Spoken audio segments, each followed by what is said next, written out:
manufactures several of their keyboards. We're going to take a look at the NK850 SK line, which is brand new and just coming off today, as well as a couple different mice. We're going to take a look at how injection molding works for keycaps, some laser etching, and a couple other processes. I don't even know what they are yet, but we got to go inside and take a look at what this entire line does right after the intro.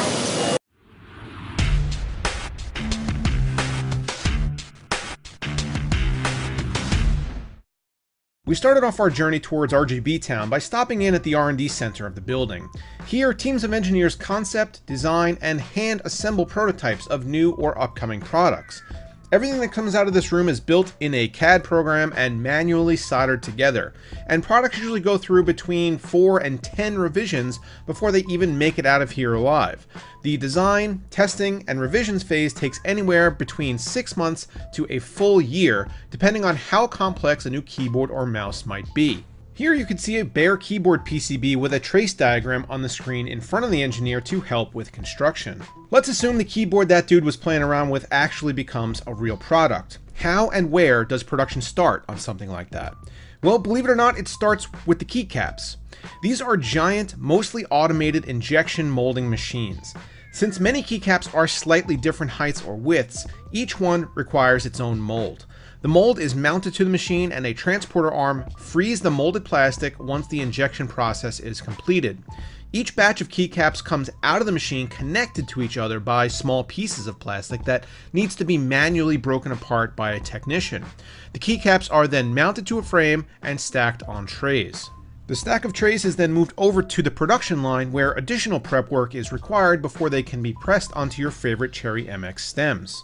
One of the things that has to be done to the caps is laser etching of the letters, numbers, symbols, and anything else that might appear on your keyboard.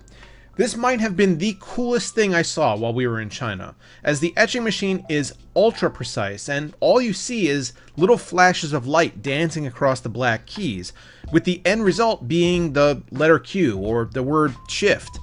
Cooler Master was even awesome enough to take my logo and etch it onto a function key, something that they later gave me to take home as a souvenir. While we were watching, they actually made probably 4 or 5 of these, and each one of them looked exactly the same, with even these small details like the power button symbol coming out perfectly. The keycap adventure, however, is not even close to being completed. Because the laser etching process is actually burning off a layer of the injected plastic, if you were to feel these keycaps right afterwards, you'd be able to notice an indentation where the letters were. To rectify this, the keys need to go through a process of cleaning and resin coating. The resin acts as a UV resistant sealant, as well as filling in the small gaps left by the laser.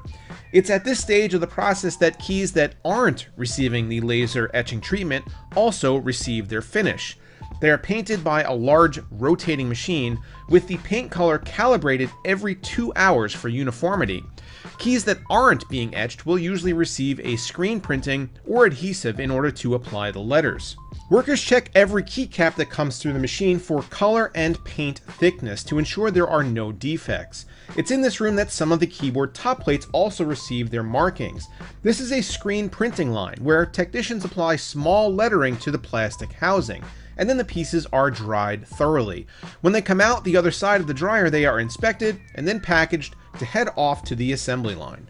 However, before we go there, there's just one more thing that needs to be done, and that's the installation of the switches to the PCB.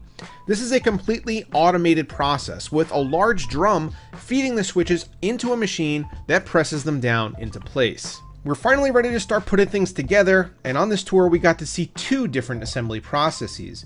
The first was the new SK621, a wireless 10 keyless, low-profile RGB keyboard that we saw first at CES. After the batteries are secured in place and the frame screwed down, a technician attaches the power cables to the pre-assembled PCB and switch top plate. The keyboard lighting up at this point is a good sign that all systems are go and that the batteries work and no wiring mistakes have been made. To make sure though, the infant product goes through its first quality check to see if everything is recognized. After that, it's off to the screw station, which sounds dirty, I'm not gonna lie. The screwing robot, or screwbot, knows just where to put them. The screws, that is. In fact, this process is so foolproof, they even let some idiot wander in off the streets to try it, and even he couldn't mess it up. I want you guys to watch this skill right here because this is impressive. This is how you do it. Look at me go. Okay, back to the people who actually know what they're doing. The next station is a manual keycap install. Remember how I said that keycaps are mounted to trays? Well, that's so that it's easier to map them to a keyboard layout. After the caps are put in place by a human, the robots again take over, applying uniform pressure to the keys in order to make sure everything is fastened down to the correct spec. Now that the keyboard is starting to look like something that you might see on a shelf, it's time to make sure it, works. This includes testing every key to make sure the strokes register correctly, and moving, jarring, and jostling the entire assembly around to see if anything comes flying off. After that, RGB functionality is put through its paces as well, because imagine how irate you'd be if Starry Sparkle didn't work. The next machine that gets a shot at the SK is an alignment tester, which does a visual inspection of the keyboard with a camera to make sure all the keys are in the right places, so you don't go to type will and end up saying but. Another inspection is up next on the agenda, where the keyboard is cleaned off of fingerprints and damaged or marred keycaps can be selectively and manually replaced as necessary. This is followed up by a final function test to make sure everything survived the entire assembly line. And then we're off to packaging. Since the SK line has a detachable USB cord, each finished product is paired up with one and then passed down the line to a worker who slides the whole thing into a velvet bag. The rest of the packaging is fairly simple, and the keyboard, instruction booklet, and power cord is placed into a black cardboard box and then inserted into a colorful sleeve. We were also privileged enough to see the entire line swapped over to assembling Cooler Master's new flagship gaming keyboard, the MK850. This is the product with aimpad built in that I reviewed on the channel, and because of its complicated internals, the assembly process was a little different. I won't run you through all of it because it was largely the same, but it did include multiple QCs that incorporated pressure testing the aimpad buttons themselves. Then it was time to move over to mouse production, where we started with a relatively small CNC that was carving out a piece of steel to be used as tooling for a mouse. Cooler Master showed us several different tooling pieces inside of this workshop, some of which unfortunately we weren't allowed to film, but each new mouse design needs its own tooling, similar to how cases are made. These tools will head off either to stamping or to injection molding, and then they'll make their way back to the assembly line. The internal PCB is designed in-house in that engineering room that we looked at earlier, and then outsourced for production. It then heads back here, where the factory produces about 2,300 mice per 10-hour workday. This particular factory, in addition to working with Cooler Master and producing 10 of their mouse designs, also partners with other large peripheral manufacturers, which again, unfortunately, we can't talk about as it is confidential information. When the mouse assembly line is up and running at full speed, they will often reach their production goal in the middle of a day, and have to switch over the production line to another product entirely. Doing so takes about 2 hours and requires not only the gathering of completely different mouse components, but also swapping over the build stations, screws, QC checkpoints, and small placards above each technician that tells them what they need to be doing. Speaking of QC, or quality control, as with every other product we've looked at from Cooler Master on these factory tours, QC checkpoints come early and often in this process. Failure rate with mice is actually higher than on other products and can range between 2 and 5% depending on model. Obviously, the more complicated the assembly process and the newer the product, the higher the failure rate will be.